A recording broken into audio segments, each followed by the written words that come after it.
भगवती का अवतरण का आनंद देवता ऋषि मुनि सब ले रहे थे। चारों ओर देवी माता का रूप सिंगार देखो, आया देखन को सारा संसार देखो। सब भगवती के रूप को देखकर आनंदित हो रहे थे। धीरे धीरे माता पार्वती राजा हिमांचल के आंगन में खेलते खेलते बड़ी होने लगी और मैया के साथ भोलेनाथ बाबा सती के वियोग में समाधिष्ट है। पिता का नाम हिमांचल पर्वत और पर्वत की पुत्री होने के कारण इनका नाम पड़ गया पार्वती। बोलो पार्वती मैया की। शैल, पर्वत को शैल भी कहा जाता है। शैल के कारण इनका नाम पड़ गया शैलजा, जिस पर्वत से उत्पन्न हुई। महाराज हिमांचल ने बड़े लाड़ प्यार से पोस कर बड़ा कर भगवती को बड़ा कर रहे हैं। देखते देखते देखते एक दिन हिमालय पर्वत पर देवऋषि नारद जी का आगमन हुआ और महाराज हिमांचल ने अपनी पुत्री पार्वती की हस्तरेखा हिमांचल जी ने नारद बाबा को दिखाई। और नारद बाबा ने जब हस्तरेखा को देखा, कहा बाबा बताओ मेरी पुत्री का घर भर कैसा मिलेगा।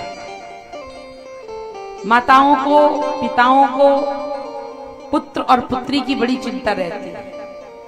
पुत्र की चिंता रहती है कि बड़ा होकर क्या बनेगा। ये पिता चाहते हैं, ये सोचते हैं कि क्या बनेगा, doctor, engineer, minister, collector, actor क्या बनेगा, ये पिता को चिंता रहती है। और माताओं को चिंता रहती है कि जब बड़ा होगा तो बहू कैसी लाएगा। पर बेटियों की चिंता क्या होती है कि बेटी जब ब्याह कर जाएगी तो इसे घर भर कैसा मिलेगा।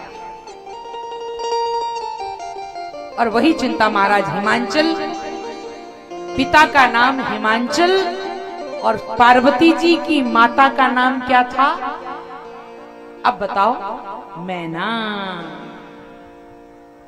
मैना पिछले जन्म में पिता में मैं भरा था, मैं दक्ष प्रजापति।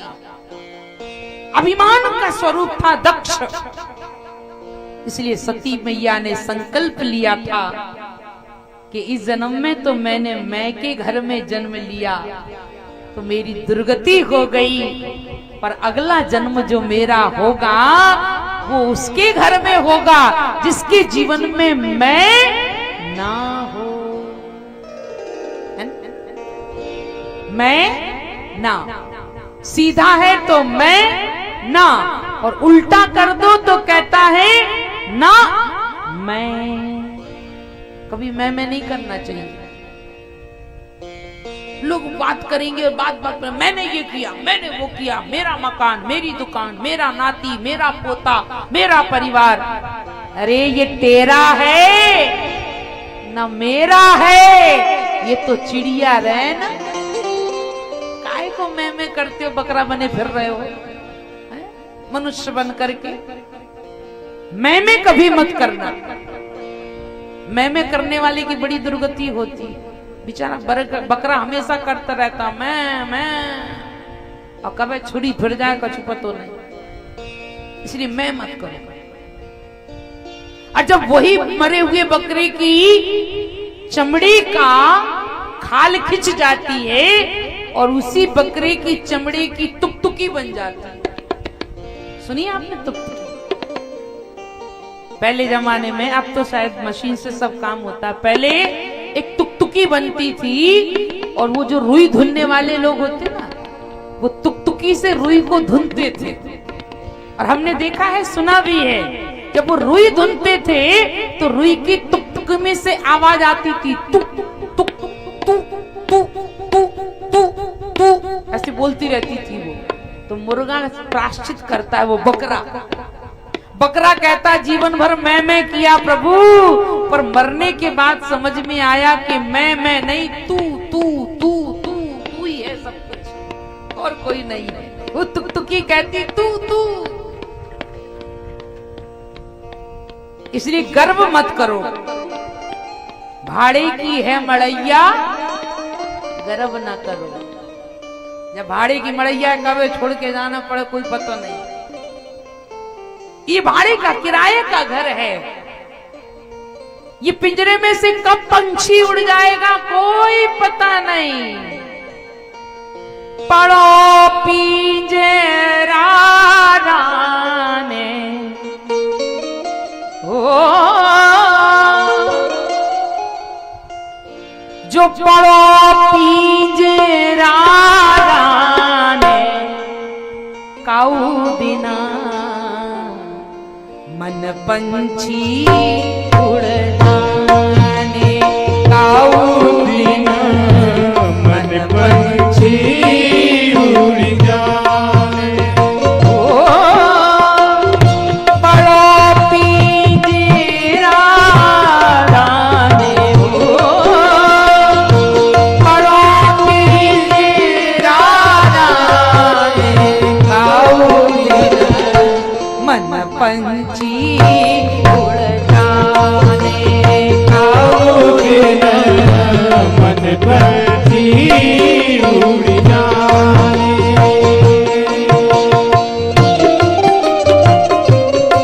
कितना व्यक्ति मन में जीवन भर मेरा मेरा मेरा मेरा मेरा करता है।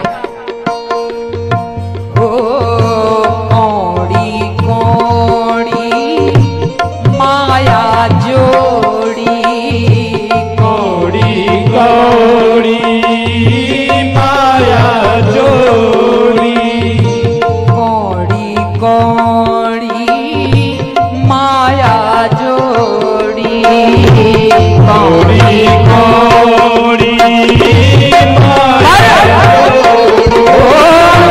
संग कछु नहीं जाने,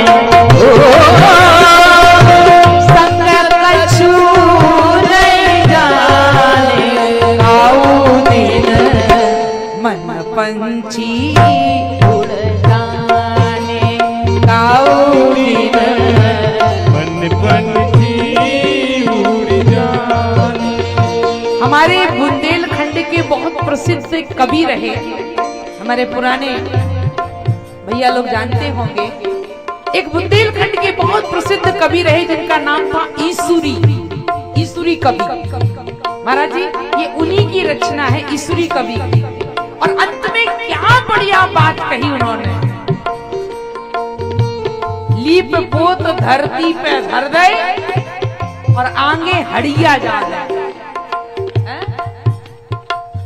कहत ईश्वरी घाट के ऊपर, कहत ईश्वरी घाट गाना जाने भस्म पड़ी रह जाने, ओ भस्म पड़ी रह जाने, काऊ दिन मन पंछी जाने, काऊ दिन मन पंछी उड़ जाने। ओ काऊ दिन मन पंछी उड़ जाने, काऊ दिन मन पंछी उड़ जाने। कछु नहीं राने सके, कछु नहीं जाने। कहत ईसुरी घाट के ऊपर, जब भस्म पड़ी रह जाए, जो ही रह जाए भैया, और सब छूट जाए। ये तेरा है ना मेरा है, ये चिड़िया रैन। जोड़ लो, कितना जोड़ सकते हो। साथ में कुछ नहीं जाता। जोड़ लो, कितना जोड़ सकते हो। कल हमारे शिव हरे जी ने कितना बढ़िया कार्य किया, विदेश भैया ने भूमि दान दी। जो लोग यज्ञ में दान करते हैं, हवन में दान करते हैं, आश्रम में दान करते हैं, ये साथ की प्रॉपर्टी जमा कर रहे हो। बाकी तो यही छूटना है। पर जिसने अगर इस हॉल पर छत डलवा दी तो वो अमर हो जाएगा कि भैया फलाने सेठ जी छत डलवा के गए थे। अब गर्मी लग रही, अगर जहीं पे छत डली होती तो कहीं पंखा लगे होते और महाराज जी तो एसी लगवा देते महाराज, फिर तो तुम बढ़िया मस्त कथा सुनते। और ये चाहते हो कि नहीं कि एसी में बैठ के कथा सुनो? कौन कौन चाहते हैं? तो अगली कथा हो तब तक इस पर छत डल जाना चाहिए और ये हॉल एसी हॉल बन जाना चाहिए। अरे भैया, शिवपुरी वालों के लिए कोई बड़ी बात नहीं है, ये तो कुछ भी कर सकते हैं। दानियों की लिस्ट अगर बनाई जाए कि भारत के दानियों की लिस्ट है, कौन कौन दानी है, तो मुझे लगता है कि अगर दानियों की प्रतियोगिता हो तो ये शिवपुरी शहर फर्स्ट नंबर पर आएगा दानियों की प्रतियोगिता। कितना दान करते हैं देखो, जरूर करना चाहिए, ये साथ जाने वाली संपत्ति। बाकी तो सब यही, जो राम जी के बैंक में जमा हो गए ना, वो अपने साथ जाएंगे। और जो SBI बैंक में, स्टेट बैंक में, यूनियन बैंक में जो जमा कर रहे हैं ना, वो सब यही छूट जाएंगे। इसलिए कुछ नहीं जाना, कितना जोड़ सकते हो जोड़ लो। पड़े रह जाएंगे तेरे हीरे और मोती, साथ में कुछ नहीं जाता। क्यों? क्योंकि कफन में जेब नहीं होती। होती है क्या? कफन में जेब नहीं होती। अभी भैया लोग कपड़े पहने हैं, कितनी जेब है?